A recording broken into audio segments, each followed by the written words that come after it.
Well, good afternoon, everyone. Madam President, Prime Minister, wonderful to have both of you here at the State Department and in the United States.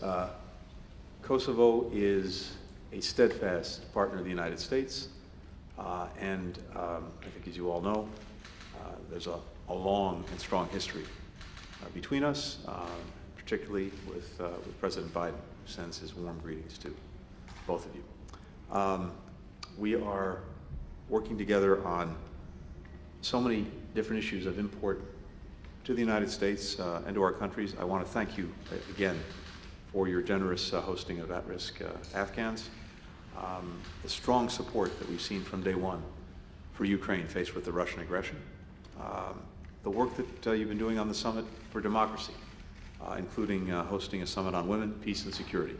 And Madam President, I particularly appreciate your leadership on this. And tomorrow, you will sign a compact with the Millennium Challenge Corporation, of real significance, particularly when it comes to supporting your efforts to build renewable energy. So there's a lot to talk about as we're working on all of these issues, as well, of course, critical issues of regional security that I know we'll have a chance to discuss. But mostly it's a pleasure and an honor to welcome both of you here to the State Department. Thank you for coming. Thank you so much. Thank you, Mr. Secretary. Let me start by a message of gratitude on behalf of all the people of Kosovo whose lives America helped save. Our partnership with the United States is not only indispensable, in fact, it has been existential throughout our history. It was existential for us to achieve our freedom. It continued to be existential during our independence drive until we achieved independence, and it remains so even today while we develop as a thriving democracy.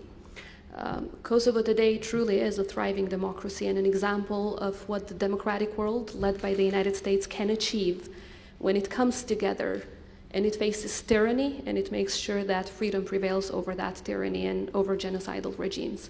The same way that you stood by us at that time, 2 decades ago, today you're standing with Ukraine. So I want to reassure you on behalf of Kosovo that the people of Kosovo also stand with Ukraine, as we have shown by adopting sanctions immediately, the same day that the United States and the European Union have done so. And of course, we renew our call to all of the countries in our region to do so. As you know, Mr. Secretary, Putin will continue to try to destabilize Europe also through the Western Balkans. We will continue to need the steadfast support of the United States as well as our European allies to make sure that the plans of Russia as well as its proxies in the region are stopped. For that reason, we look forward to working with you, with all of the Biden administration, to make sure that as frontliners in defending democracy, we are successful in defending our shared values, which are the very foundations of our country. We look forward alongside the Prime Minister to discuss the reforms, especially on rule of law, that we're addressing in our country, and I want to thank you for that support as well as for every step of the way that we have made.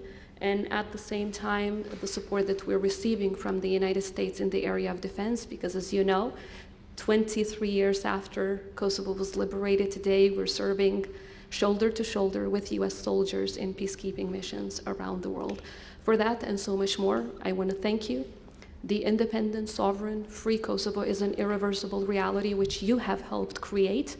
We will work hand in hand every single day together with the United States as well as other democratic nations around the world to make sure that this reality is strengthened, to make sure that the international standing of the Republic of Kosovo is strengthened, and to move ahead in our well-deserved place in the Euro-Atlantic community. Thank you so much for your welcome. Thank you.